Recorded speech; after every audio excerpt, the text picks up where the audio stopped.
Welcome to the View in Your Mirror podcast. We are your hosts, Lisa Rubin and Katie Harms. From new moves to tried and true strategies, we'll dissect the ways in which clothing and a little organization can and does affect your daily life. Come along as we hope to inspire, engage, and shape your rituals as well as your shapewear. Oh, Lisa, it's so good to be back with you. How are you?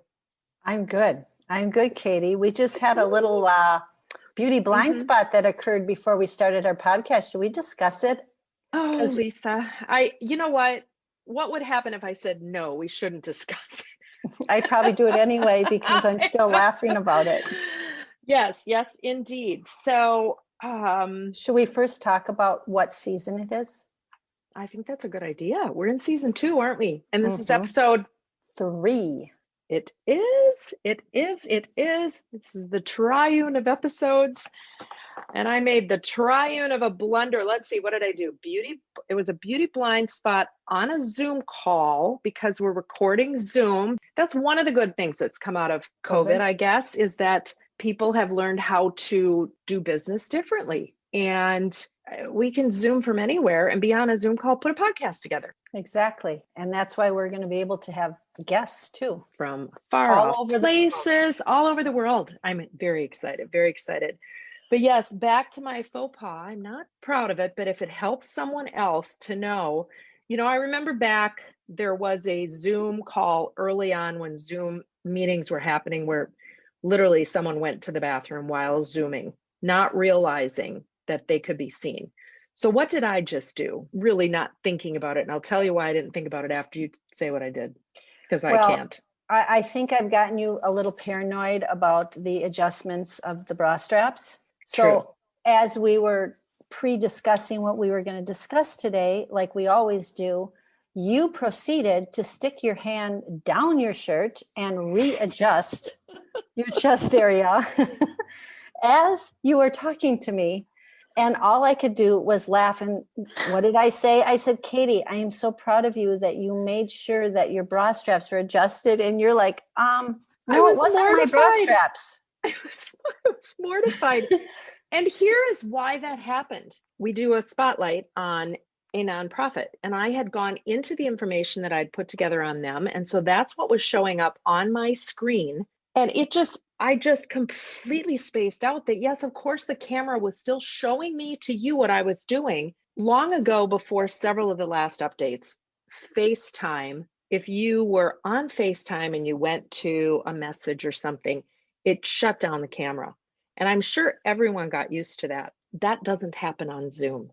So a word to the wise, if you are in a Zoom call and you have to go look at a different screen for reference or whatnot, let's just say you're not checking your own personal Facebook when you're on your Zoom call. But in any case, you go out of that Zoom camera so you're not seeing yourself, make sure you remember that everyone else still sees you and what you're doing. Or get out of the picture, just put it on video. That's true. Or take it off video. Take it off video. Yes. Absolutely. Exactly. Oh, well, here we are talking about, fashion faux pas once again, but let's get into the meat and potatoes of episode 3, season 2. We have framed this as Lisa's 1, 2, 3s and Katie's 4, 5, 6s in the closet. What was our impetus for this? I love, as we're talking about what we're going to do on these shows, this one really resonated with both of us, right? Because we have spent zero time really thinking about our closets. Well, it's coming up on a year. Yeah. Believe it or not. And so we talked about it and I suggested, why don't we just do a whole episode on reintroducing everybody back into their closets? It's kind of like a first date blind date. Right? You can decide what you want it to be. And, for the last year, everybody had probably their 4 or 5 pieces of clothing that they've worn. Maybe they went out to the grocery store and decided they were going to put on a different pair of workout pants. There are some that did go to work every day and were able to get into their closet, but not at the level that they normally do. So we are going to discuss something that we would suggest doing now or in the next month, because hopefully in the next 3 to 6 months, we get back out into the world again, hopefully. Oh, one can only hope. Exactly. Let's cross our fingers and pray or whatever you want to do. And we can start being in our closet. So what does that mean? When we walk back into our closet, the big thing is everybody is going to start putting on their pants or their skirts, and it could be a slight problem. And really, really scary. It's very scary, very upsetting. So if we do it early enough, we have enough time to decide if we're going to lose that quarantine, whatever you call that, freshman 10, the quarantine 25. I've heard a lot of different ones. And you have time to do that and decide, am I going to lose this weight, or do I really need to assess what's in my closet? And I am going to talk about my 1, 2, 3. Lisa, I seem to remember you talking about on a past show, the homework assignment and how that pertains to your clients. Walk me through that, and how does that pertain to the 1, 2, 3s? Yes, I do a homework assignment to anybody that asks me to either do a virtual closet analysis or when we can go back in person. And it's the 1, 2, 3, and there's a little bit of a 4. Sorry, Katie. There's just a little, let's call it a 3A, not a 4. Okay. So, well, that's okay, because I think I got 4, 5, 6, 7, 8, 9, 10 in there. So we'll be fine. Okay. And I ask everybody to do this. And if they actually do their homework assignment, I will know if they actually have done it. So number 1s are your pieces of clothing in your closet that you absolutely love. So for example, since you haven't worn those probably in a year, they're the pieces that you are the most excited to get back to wearing again. Those obviously stay in your closet, but do it in every category: pants, skirts, dresses, blazers, all your clothes. Your number 1s, if it is a 1, it stays in your closet. Your number 2s are your practical pieces that work with your 1. So those are the pieces that you're going to have the most frustration with as we reintroduce ourselves into our closets again. Those are your black pants, your jeans, your basic maybe blouse, t-shirt, all of the backbone to your wardrobe. Now, in this case, I would try everything on. You have the time, do it. If it is a 2, it goes back in your closet. If it is a 3, it can be a 3 or a 3A. Now, if it has stains, snags, holes, buttons missing. I know this one. It's out. It's out, Katie. It's out. I don't even want to talk about it. It can't even go in your closet. But then there's this big capital letter but. If it was a number 1 in your closet, and the reason it is still in your closet is it a piece that you absolutely love, but you can't find the replacement for it, that's actually the piece that I like to see from people, because I will help them find that replacement piece. That's part of what I start doing once I get in, because those were your special pieces. Those are the pieces that you actually never want to get rid of. So you need to pay attention to those, take photos of them, and then we will give them away. So that's my 1, 2, 3. It's very simple. It will take you probably about an hour and a half to do if you stick with it, and you do it when you're in the mood to do it. I love it. Okay, now you stick with us. We're going to be right back after you hear about Rustica Bakery, our sponsor, and we love them. On the View in Your Mirror podcast, we love sharing our personal favorites. Rustica Bakery is high on that list, and we know you're going to agree. Rustica has 2 locations. They're original at 3224 West Lake Street in Minneapolis, across from Calhoun Commons and Whole Food Market, and Southdale Center next to Lifetime, where you'll enter without even going into the mall. Both have ample parking.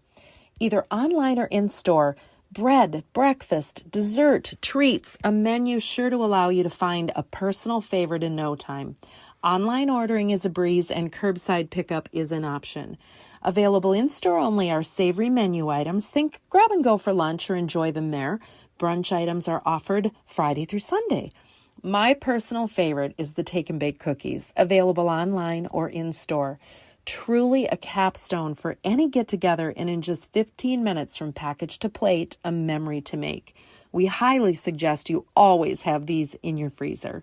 RusticaBakery.com. Find the food and drink you adore, or try something new. Rustica Bakery puts the love shown by their customers back into every item baked. At Rustica, you're among favorites. Hi, Lisa, we are back, and we're going to talk about the other aspect of the closet, part that actually brought us together all those many years ago, where we realized we had this mutual love of all things that came out of a closet. And one thing that I think is really important, especially as I'm listening to what you were saying, is talking about the efficiency. We both work with professional people who are all about the business of efficiency. Can you do things better? Can you take less time to do those things so you have more time to do the things that really feed your soul and drive you?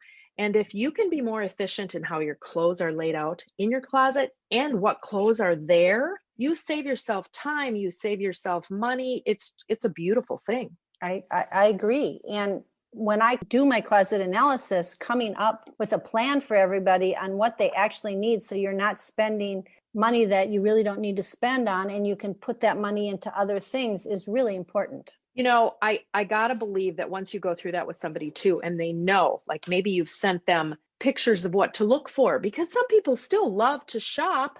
They love the process of going out and finding things on their own, or perhaps they find themselves with some time on their hands and they weren't looking, but they see something. They can go into the files you've given them to say, yeah, that goes, that doesn't go. And that again saves them time and energy and effort to go, does that fit? Doesn't that fit? I love that so much. As you were talking about your 1, 2, 3s, you've had that consultation and you leave them go do it on their own, because you could certainly stay with them, but really, do most people want to pay you as they're cleaning out their closet? Yeah, that's why I came up with this system so many years ago, because I don't want to spend the time cleaning the closet for them. When I get there, I want to be as efficient as possible. Exactly. Just like most of your clients want to be as efficient as possible Exactly. in all aspects of their life. I think that's part of the key. And I think that's one of the little things that if people understand, if they get this done, it will help them be more efficient. So now on to the actual guts of the closet, maybe we can call it. But one thing I would say is, whatever you're doing, if you're starting with Lisa's 1, 2, 3, if you've already gotten that done and you're going into my 4, 5, 6, 7, 8, 9, 10, or whatever. 14, 15, 16. Yeah, exactly. You know, it depends on how crazy you want to go. Crank up some tunes. You've got to set aside some space and time to do this. I tell people right away, everything needs to come out of your closet. Even all the things you're going to keep in your closet that you've gone through with them, it needs to come out. And then as you're taking it out, you figure out, all right, what's really going to stay in there? And use your bed when you're doing this as your staging area, because then you can't go to sleep before you get this job done. That's true. So now you're in your closet. You have to decide, okay, do I want a professional to do this? Do I want a professional to help me lay out the closet? If your closet has not already been outfitted, organizing closets and the spaces themselves, the billions of dollars that go into it. But there's a reason they do. And there are strategies that work very well. For example, you should never have rods that meet in the corner of a closet. A lot of times, new builds, particularly, or houses that have been around for a long time that didn't have closet inserts, the rods meet up in the corner and you lose space because they do so. Never, ever, ever put shelves in the corner. I've seen a lot of corner shelves. They're angled. And what people don't understand is that clothes stick out 24 inches. So by the time you add the clothes on each side of that corner shelf, they're sticking out to a point. Those clothes are meeting up and you can't even see the shelf in the corner. You want to be able to access shelves. Your shelves are going to be transitional. So if you have decided that you're going to look at bringing a professional in, then do your homework and pick someone who really knows what they're doing. You're not going to get it from Home Depot or Lowe's. There's a lot of good things you can get there. It's not going to be somebody who really knows how to organize your closets. Go to a professional who knows how to do that. Again, that will save you time and money in the long run.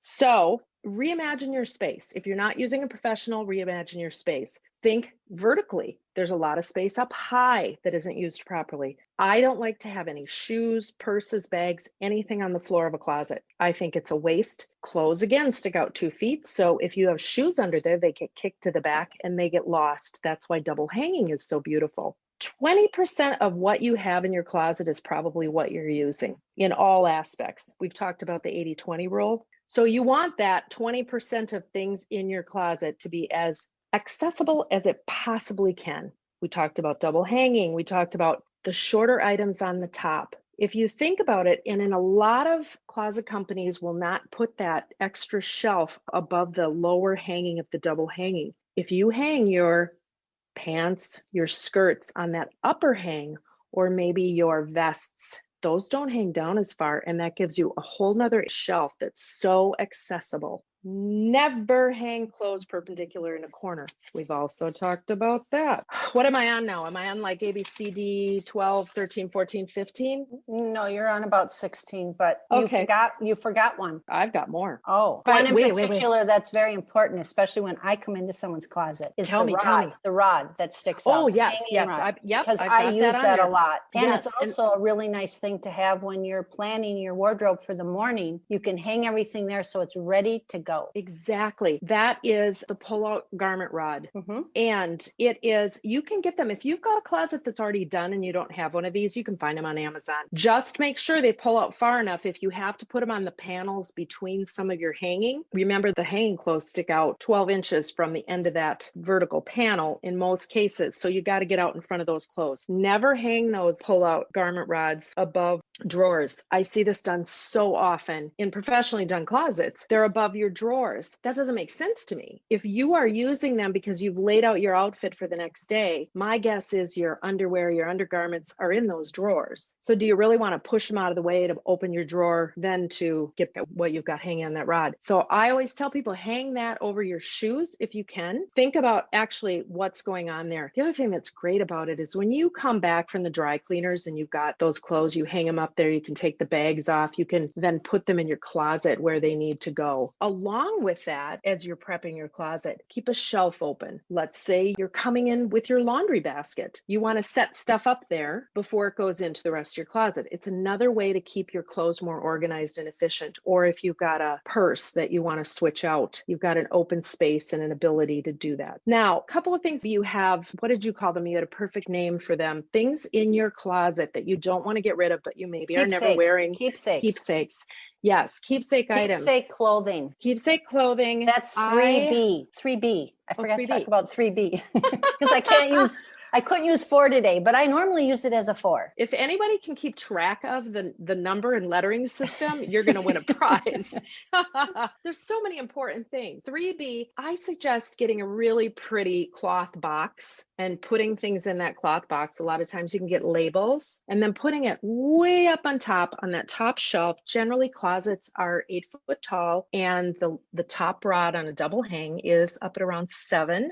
So you've got a foot left. So you get a box that's 10 inches or so and you put your keepsake clothing up there. The other thing I tell people, there's all sorts of conversation about if you haven't worn it in a year, get rid of it. Well, we got to throw that out in this last year because that just absolutely does not apply to the year that we've all been through. So Lisa's rules are if you haven't worn it in a year, it should be a 3. But good point, Katie. I think that everybody should now pretend that what did you wear like a year ago, January, if you're going to do this now. Exactly. Well, the point being, you still want to go through your closet and get in there. You want the things that you can wear and the things that you're going to really love in there. That'll give you joy when you walk into that closet. Absolutely. To borrow from Marie Kondo, who really does fit in my pocket, I think there's nothing wrong with having a little bit of joy when you walk into your closet. So if you know most of the things in there fit you or are close to fitting you, great. If you have things that you love and you just can't get rid of them, that are not the keepsake items, but clothes that you've had that you're like, oh, I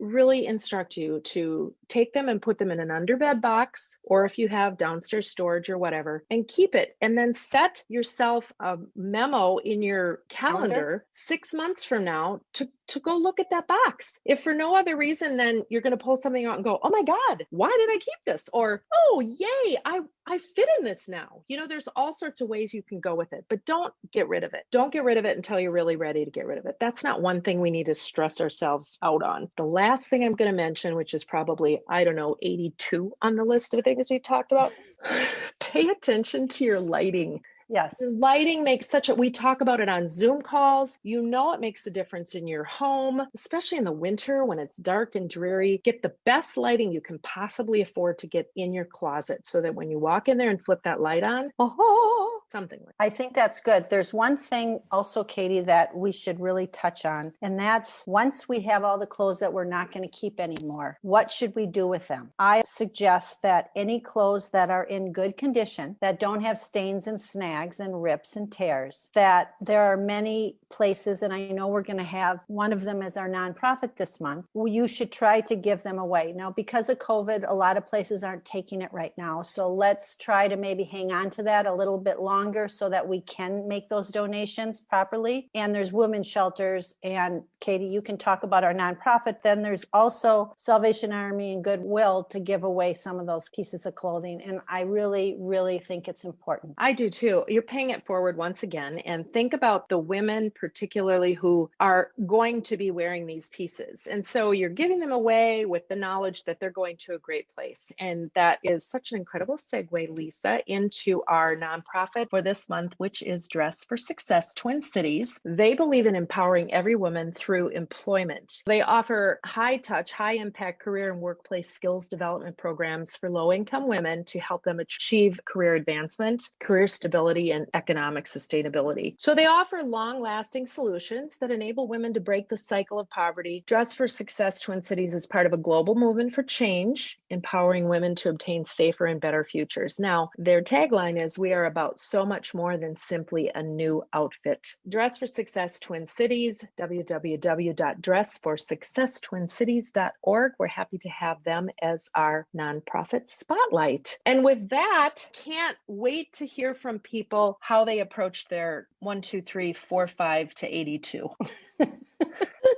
Well, maybe they just got to 62, Katie.